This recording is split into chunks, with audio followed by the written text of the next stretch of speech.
and I would tell you, like, I think the biggest mistake that these junior level people in cybersecurity, of what us leaders are doing for them, we throw them into cybersecurity. They don't understand technology. Right. So what do I do with my people? This is the big reason why I start them with vulnerability management, because then they got to go talk to all the tech people and figure it out. Or I start them on a help desk and I make them do technology things. That's right. So they will become understanding of the cybersecurity, because how can I get someone into cybersecurity that and tell them they need help with risk on this aspect of doing something when they don't even know how Active Directory works? Yeah, exactly. Well, and I think that is the abstract answer to the common question, how do I get started? Well, you get started, A, by getting started, and B, where you start is in something that gives you an overview of how these things necessarily have to work to be those things. Right. So someone just can't go and become, like, you can become a CPA after 4 years, after a college degree of 4 years in accounting, and you can sit for your CPA exam. Great.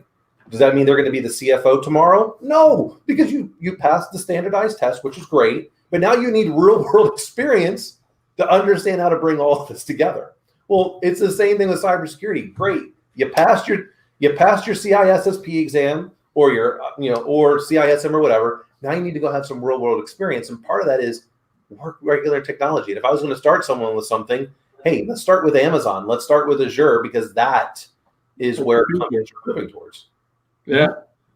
But that's, you look at, again, it's like, what was going to be the 21st century risk that we were going to mitigate? It's going to be cloud, right? And guys like Stony and the things like, hey, I'm going to get off this terrestrial stuff and I'm going to go out and I want to do this because this is going to be the next thing. And I want to be an innovator, right? And and that's how people rise to the top, right? I don't want to have to be, Dan, you got this. You've got people that you have to tell what to do. Here's the next step. Go do that. And then you have folks that you've got to pull back in a little bit because they get excited because they're into it, or they just think ahead and they go. Right? I'm doing. We got a young guy that gave him some work to do, and he came back not just with what we asked him to do, but like, hey, you said this was in there, because he had been given a wrong version of some of the software we're using.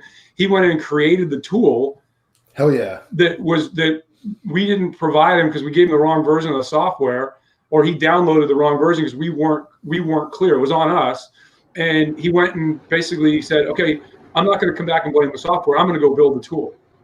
That's right. Right. And those are the people that, they end up sitting in chairs like you guys sit later on in life because they're thinking ahead and they're doing those types of things.